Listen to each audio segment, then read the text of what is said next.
मुक्ताबाई म्हणायला की दादा एवढे मोठे बलवान आहे साधू म्हणे हो म्हणे दादा तुम्हाला एक विचारू एक सांगू म्हणे सांग म्हणे बघा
सुटली आणि जागृत अवस्था आली.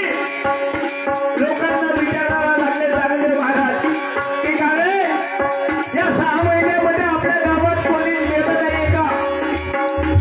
म्हणे महाराज तुम्हाला सांगितलं तर पटणार नाही. अरे झालं काय? कुठे आहे ते?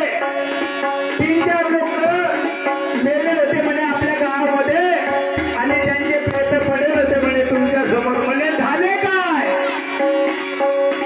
म्हणे महाराज 3 मुलं होते म्हणे एकच मुलगी होती. ते मुलगी होती म्हणे 6-7 वर्षाची आणि त्या मुलीने काय केलं?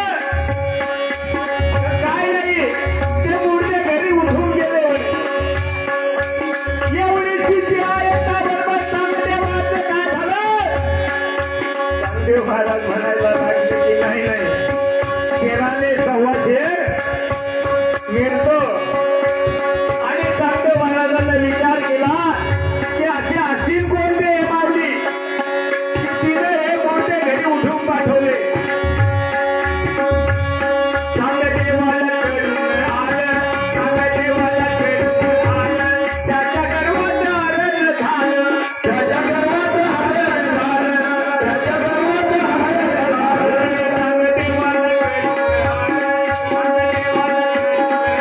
त्याच्या गर्वाचं हरण झालं. त्याच्या गर्वाचं हरण झालं. त्याच्या गर्वाचं हरण झालं. मुक्ताबाईला गुरुया केलं. मुक्ताबाईला गुरुया केलं. साऱ्या जनतेची जागृत झालं. साऱ्या जनतेची जागृत झालं. साऱ्या जनतेची जागृत झालं. या कडू कुटेला केलं गीत गायन. कडू कुटेला केलं गीत गायन. भक्ती फुलं मी वाहिलं. भक्ती फुलं मी वाहिलं. माझ्या आईनं मुक्ताबाईनं गाव कोसळीचं माझ्या आईनं मुक्ताबाई गाव कोसळीचं जगलं.